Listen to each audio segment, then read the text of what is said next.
Best practices. Significant work carried out in analyzing regulations and adopting best practices. Appropriate regulations, standards, and guidelines for international markets. Here, we will start talking about, we are diving a bit deeper into the two broad types of regulation.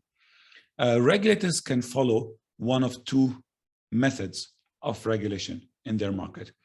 They can either be rules-based regulation, where they expect their registered customers to follow the rules, literally, or they can be principle-based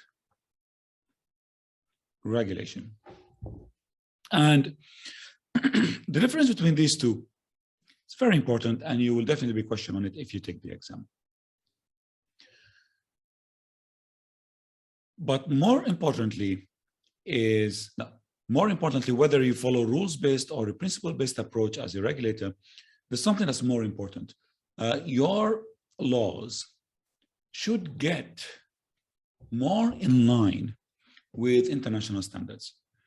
If you are looking to attract new investors into your country, it's best because investors will look at regulation.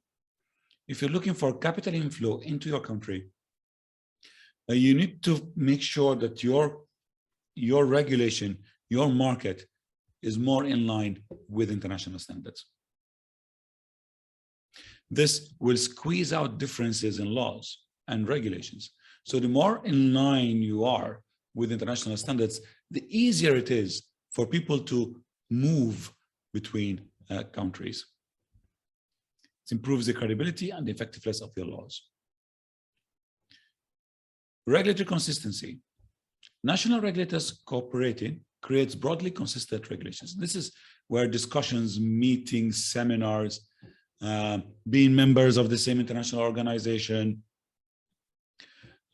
it helps you create broadly consistent regulation. For example, should we all consider market manipulation as a predicate offense? Yes, let's do that. We all implement it. So anybody who's trying to do market manipulation, he will know that wherever he goes, he would be committing a crime, and he would be punished for both manipulation and money laundering. Cooperation between regulators includes gathering intelligence, analyzing it and sharing it, investigating financial crime, even though we don't always hear about it, but they do send teams to each other to help in the investigations. Asset recovery and repatriation. This is something that we will cover later in this chapter. An example of that would be STAR, Stolen Asset Recovery Initiative by the United Nations, where if an asset is stolen from a country, it will be returned back to it. If we catch the criminal, we will send the asset back to that country. This is mostly linked to corruption. Sometimes politicians would steal a country's resources, and then they will go retire overseas. And if there is an asset recovery, basically agreement between the countries, we can catch that criminal and send the asset back to you. Benefits of consistency and cooperation between regulators include more regulatory certainty in cross-border transactions. So if I have an international investor buying my local stocks, if that international country and my country have similar regulation, that makes things a lot easier for both him, the investor, and me, the provider of the asset. Reduce compliance cost. The more different regulations are between countries, the bigger your compliance needs, the bigger your compliance team. And you open yourself to even more risk of non-compliance. More transparent markets and better investor confidence. Notice that all regulators try to ensure that their markets are efficient transparent, and have integrity. What do we mean by a market with integrity? It means that insider trading and market manipulation are punishable. Reducing insider trading and market manipulation increases market integrity.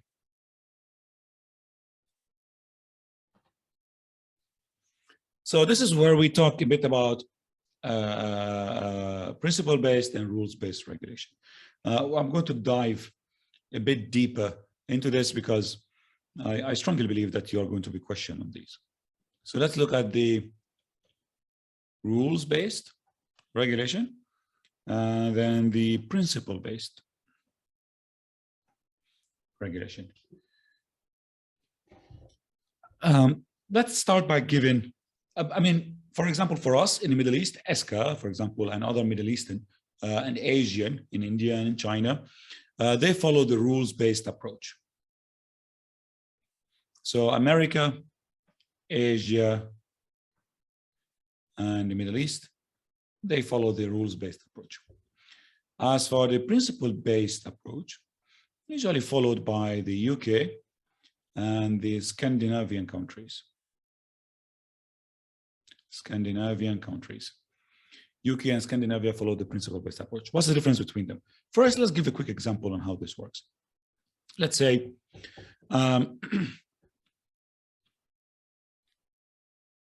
John is walking down the street, finds a wallet on the street, picks it up. It's not his. He finds it on the street, he picks it up. And John starts thinking what to do with the wallet. The wallet has a lot of money in it. Should he take it? Or should he return it? Or give it back to the police, let the police give it to the owner? So John thinks, and he decides that if he takes it, he might be jailed because it's a crime. You take something that's not yours, it's probably considered stealing. And he doesn't want to expose himself to that headache, going to jail. So he said, you know what? I don't want to go to jail because the laws say that if I take something that's not mine, I will go to jail. So, and he looks right and left to see whether there is a policeman watching.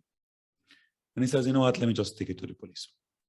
So John takes the wallet to the police. Mary, walking down the street, finds a wallet, sees a wallet, picks it up. And then Mary says,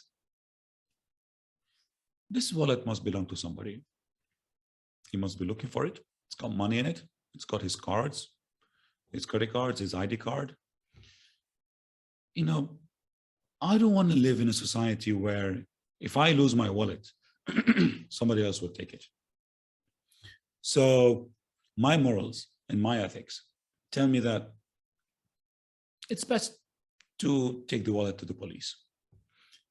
I know the laws force me not to take what's not mine. I know the laws tell me to take the wallet to the police station, but Mary feels that taking the wallet to the police station is the right thing to do. Her principles, her morals, her ethics tell her to take the wallet back to the police station. Now, by giving you this example, I have reopened a philosophical question that is thousands of years old. Before Christ, Aristotle argued this very point. Is taking the wallet, and I'm pretty sure he used the wallet as an example, is John taking the wallet to the police station and Mary taking the wallet to the police station, are these two actions considered to be the same? Remember, John took the wallet to the police station because he was afraid of the law. He didn't want to go to jail. Mary took the wallet to the police station because she felt it's the right thing to do. Do we consider John and Mary the same? According to Aristotle, he feels that yes, because in both scenarios, the wallet was returned. Why do you care? the reason behind John returning it or the reason behind Mary returning it. Well, both of them returned it. It's the same outcome. That is according to Aristotle. But when it comes to regulation, there is a difference. Because let's assume that the country where John and Mary are living in, let's assume that there is no law that talks about returning something to the police. What do you think John would do? If there is no law against it, John won't return the wallet. Because the only reason he returned the wallet was to avoid jail, was to avoid punishment. He did it out of fear. Whereas if this country had no laws regarding wallets and returning them to the police station, Mary, in all cases, would still have returned the wallet, because she didn't return it because she was afraid of the law. She returned it because she felt that it's the right thing to do. She acted based on her principles. John acted based on the laws. So the rules-based approach is based on laws. People act out of fear of law. Whereas the principle approach is based on principles, on your ethics, which is the example of Mary. Mary returned the wallet because she felt it's the right thing to do. Whereas John returned the wallet out of fear of the law. Mary did not act out of the fear of the law. Mary acted based on her ethics, based on her morals. Now, regulators in the US, Asia, and the Middle East, they follow the rules-based approach. The rules-based approach usually says you have to follow the law to the letter. If the law doesn't mention anything about this wallet, then technically they can't put me in jail. It doesn't mention anything about taking something that's not mine.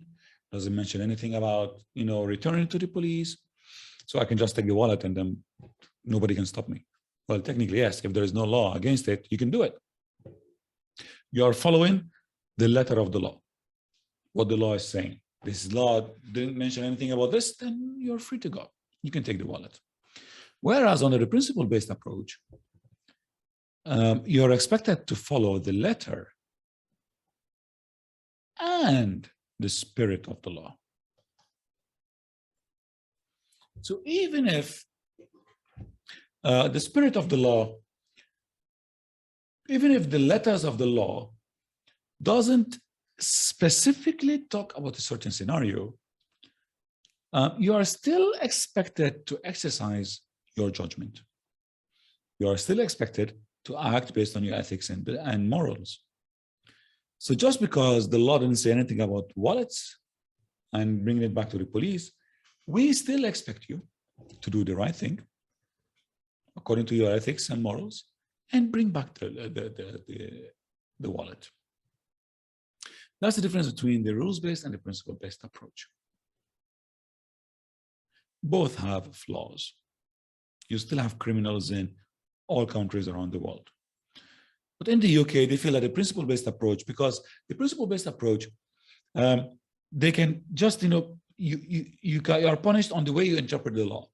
And you are expected to follow the law by the letter and also by its spirit. So just because the letter doesn't mention something, it doesn't mean that you can do it. You'll still be punished on the way that you understood the law and the way you've acted. So all based on conduct.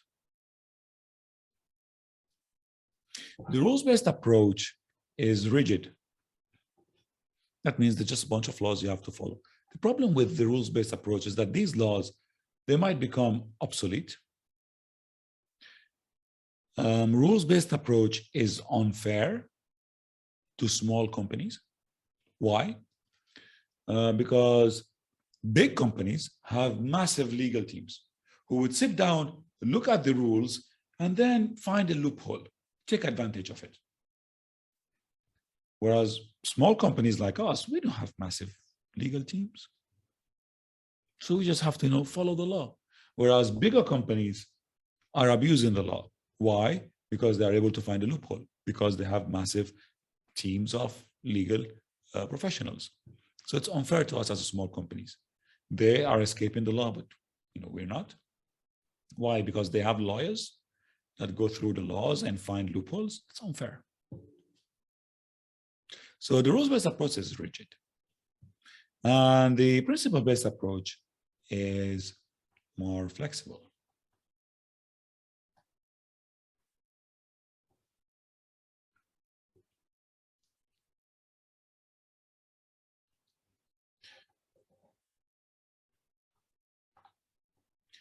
The FCA, remember, the FCA is the regulator in the UK, and they follow, obviously, the principle-based approach.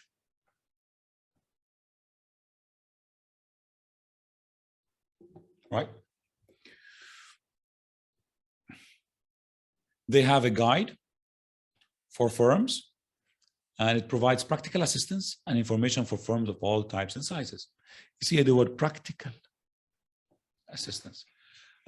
Because this practical assistance, it's basically the FCA giving you good and bad examples of doing things.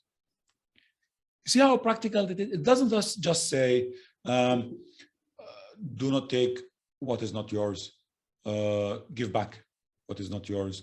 No. They will give an example. You're walking down the street, you find a wallet. What do you do with the wallet? You take it back to the police. Bravo. So that's an example of a guide. It's a very interesting guide. If you ever have a time, I know all of you have done the UAE rules and regulations qualification. Wait till you see the UK rules and regulations qualification. It's like 4 times bigger. It's around 700 or 800 pages. That qualification was tough. But yeah, it's one of the ways for you to look at the FCA. They provide, of course, most of the rules of the FCA. And Financial Crime, a guide for firms, is a really, really interesting guide that you can just read. It's not required, of course, for the exam, but whenever you're free, if you're interested in financial crime, just look for that book. It's a PDF. I think you can just download it from fca.org or fca.co.uk or fca.org. Anyway, so that's how practical it is. So firms have the flexibility in how to comply with financial crime obligations so long as the desired results are achieved. So it's based on the desired results. When we are using the principle-based approach, we're not just looking at you following the law. The rules-based approach just wants you to follow the rules. Your regulator will come to your office and say, here's the rule book. Did you follow the law? Did you follow the rules? Then you just go through every rule and then you just tick. Yes, yes, yes, yes, yes, yes. Actually, the rules-based approach, we call it the tick box approach. You just tick the rules that you followed. Nice, you're done. Whereas, because the rules-based approach is based on the rules, have you followed the rules? Whereas in the principle-based approach, it's actually based on the desired results. It's based on the results. And that's why you can see here, you have the flexibility to act. Because what we're looking for is the client's best interest, integrity in the markets, no criminal activity. These are the results we're looking for.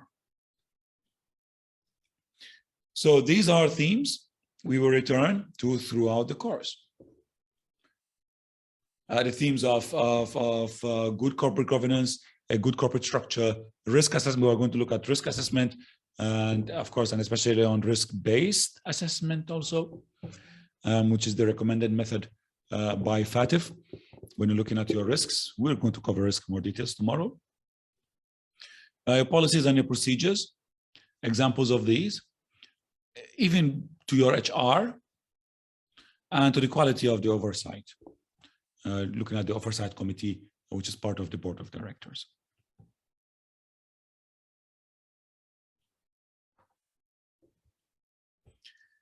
asset recovery. One of the, it used to be the case when a corrupt politician would, do everything he wants during the 4 years that he is a president. And when he's done with the presidency, he will just take whatever he stole, and then he will go overseas and live in a different country until he dies. But of course, the United Nations, especially the United Nations, with, I think, in partnership with the World Bank, they partnered together and said, that's not the case anymore. If you're a corrupt politician and you have been stealing your country's resources, wherever you go, if you go live in any country around the world, which is part of the UN, we can seize those assets from you and then return them to your country. So it's very, very important that you implement some form of asset recovery so that your corrupt politicians know that there is no escape. Even if they take the asset and they escape to another country, that other country, the United Nations, will help you get them back. 2/3 of crimes in England and Wales are caused or motivated by financial gain. 25% of Africa's GDP is the gross domestic product, which is basically the economic productivity, is lost to corruption every year. Imagine a quarter of your hard work, a quarter of your economic activity lost to corruption every year. It's a problem. So asset recovery has some very important benefits. Removing the basis of the criminal's lifestyle, because once a criminal knows that the assets that he's stealing might be taken back from him and given back to his country, he will start thinking twice. And that causes crime and fear of, reduces crime and the fear of crime. Contributes to justice. It's just that's the right thing to do. Those resources are not yours, they are for your country. It disrupts criminal organizations, and it reduces the motivation for politicians to embezzle national wealth. Embezzle, I think, it's something that we might have defined before, which is basically the misappropriation of money for personal gain.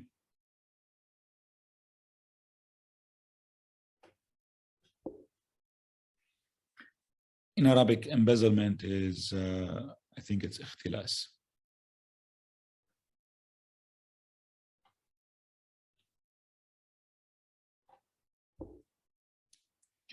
So what is the name of the Asset Recovery Initiative by the World Bank? It's called STAR, Stolen Asset Recovery Initiative. You can Google them, the World Bank STAR, or the UNODC. UNODC means the UN Office on Drugs and Crime. UNCAC means the UN Convention Against Corruption. If you just Google World Bank STAR, you'll see the website. It shows you the corrupt politicians that the World Bank seized the assets from. I mean, the last time I looked at this was years ago. And I remember that the first name that was on the list was Saif al-Islam Gaddafi, Gaddafi's son. After the death of Gaddafi, they looked for him around the world, and they just seized the assets, and then they seized the assets, and then they returned them back to Libya. So they put his name there.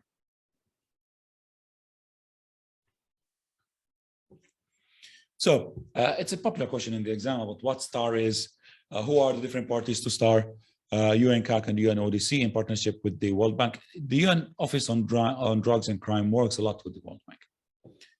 It gives the right to countries and individuals to seek restitution or compensation for loss or damage, usually from their corrupt politicians. It aims to overcome difficulties in recovering stolen assets due to different legal systems, because this politician might escape and go to a different country where it's legal where he is, or he can easily hide that asset, So the UN STAR initiative tries to overcome that problem.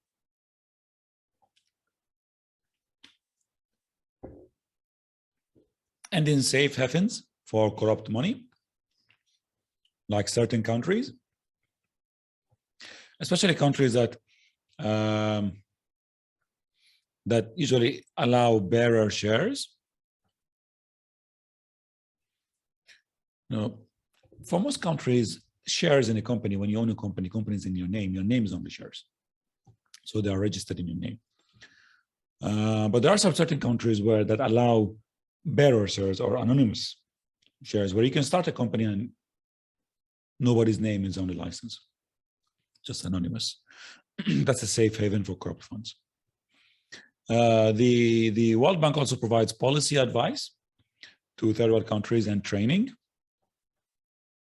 on how to recover these assets. Failure to recover assets pressurizes limited crime-fighting funds and budgets, because for many countries, if these assets are sort of recovered, most of these countries will use these assets to invest. They will probably use these assets and give them to the police, make the police stronger, increase their budgets when it comes to fighting crime. So many countries around the world, they are actively motivated to recover these stolen assets because they can spend them internally and invest in their own country. Failure to recover these assets encourages further corruption. Because if I'm a corrupt politician and I know that you cannot catch me or you cannot take this asset from me, then I'm going to do it. Power corrupts, I'm going to steal. Effects of financial crime can also be devastating to individuals. I mean, 25% of Africa's economic activity is lost every year because of corruption. So you're talking about $150 billion or something around that. 150 billion. This is for a continent where people's monthly salary is $30 or $50 monthly salary. So yes, it's devastating.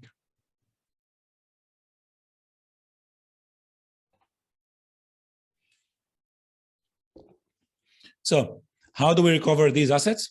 Courts have specific powers to do the following. One, they can do a search order where the legal forces can enter into your house or your office, and they can search your house and office, and they can seize any evidence without giving you a warning. Also, the court might force you to disclose information to the court. The court might allow somebody to trace ownership. I mean, one of the ways is to find the ultimate beneficial owner. If you're doing a KYC and a CDD, and you want to hide ownership through complex structures, companies might take the legal power from court to basically ask you to provide your ownership across all of these different chains. And courts are allowed to monitor surveillance on your accounts.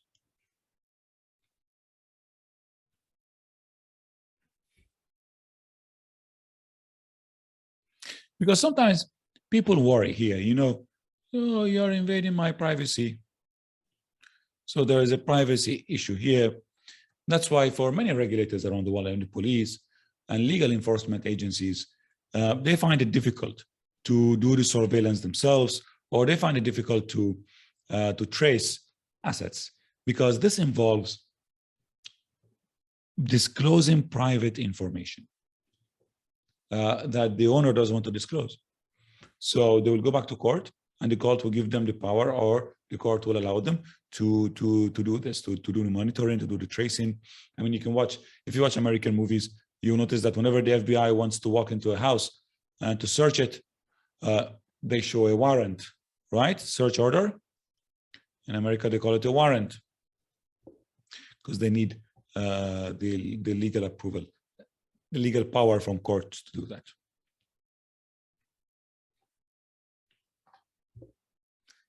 And finally, to end chapter 1, we talk about freezing orders, freezing your assets, stopping you from being able to do anything with them. Because, I mean, if you know that the court or the police are doing an investigation on you, what's the first thing you're going to do if you're a criminal? You're going to transfer the money out of the country. You're going to sell the asset to somebody else, get rid of it.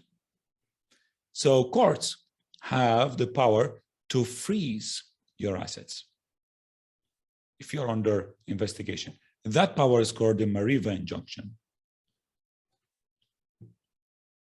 And this is usually made at the very beginning of the legal process of the proceedings, because the moment the moment you are served your documents from the court, you probably get a document with it that says, we've frozen your accounts.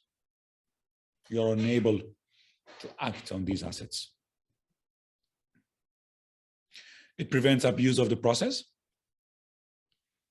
It shifts the investigative effort to identifying defendant's assets at start of the inquiry instead of at the end. And if you do not do that,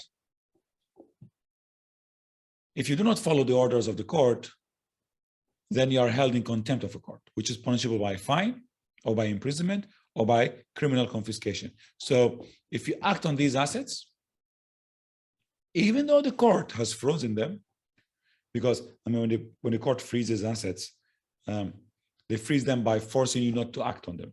But if you still act on them and you sell them or you do something with them, you're in contempt of court. So you have just doubled your legal liability. However, if the court freezes your assets and then later you're found to be innocent, they will give you back these assets with interest, probably with a kiss on the cheek, if you're nice. 6, it must be viewed against human rights legislation, because forcing me to freeze my assets, how am I going to pay rent and my utility bills and my children's expenses? Food, how am I going to buy food? So there is a human rights element in freezing somebody else's assets. So it should always be, matched against them.